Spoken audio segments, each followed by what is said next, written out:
নমস্কাৰ। প্ৰথমে এই ভিডিঅ'খন আপোনালোকে চাই লওক। মোৰ পৰিবাৰে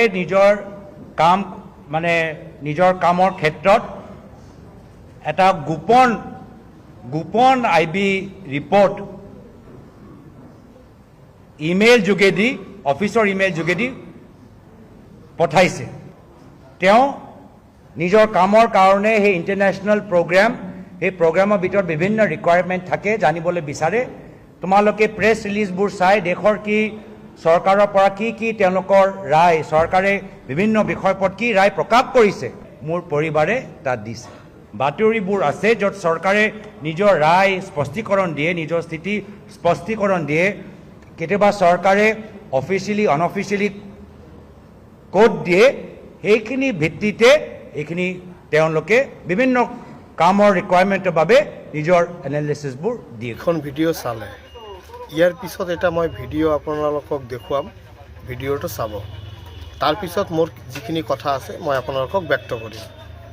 क्योंकि ऐसा इतिहास में हो चुका है, जब सिक्किम भारत में मर्ज होना चाह रहा था तब सिक्किम के आखिरी राजा के साथ अमेरिका की एक महिला ने शादी करी थी जिसका नाम था होक कुक।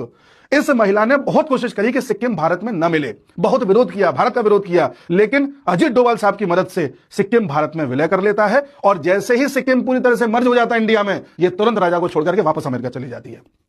अर्थात ये एजेंट थी। इस तरह से हमारे देश में, दुनिया के अन्य देशों में कई एजेंट्स के जरिए कई काम कराए जाते हैं। तो हमें अपने सभी नेताओं पर पूरी तरह से नजर बना के रखनी चाहिए। तो एजन विदेशर महिलाय भारत भूमिर অসমৰ এজন প্ৰয়াত মুখ্যমন্ত্ৰী ভাৰতীয় নাগৰিকত্ব থকা ল'ৰাৰ লগত প্ৰেম কৰি বিবাহ পাশত আবদ্ধ হয়।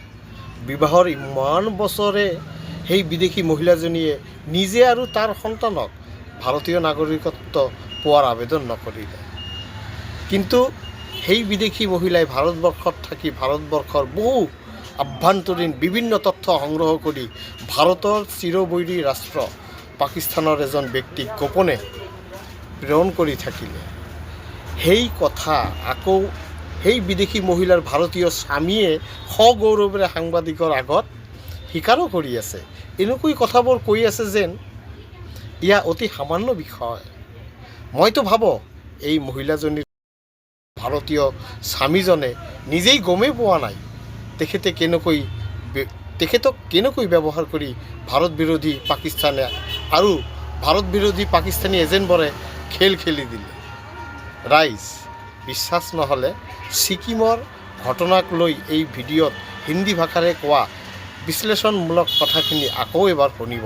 ধন্যবাদ।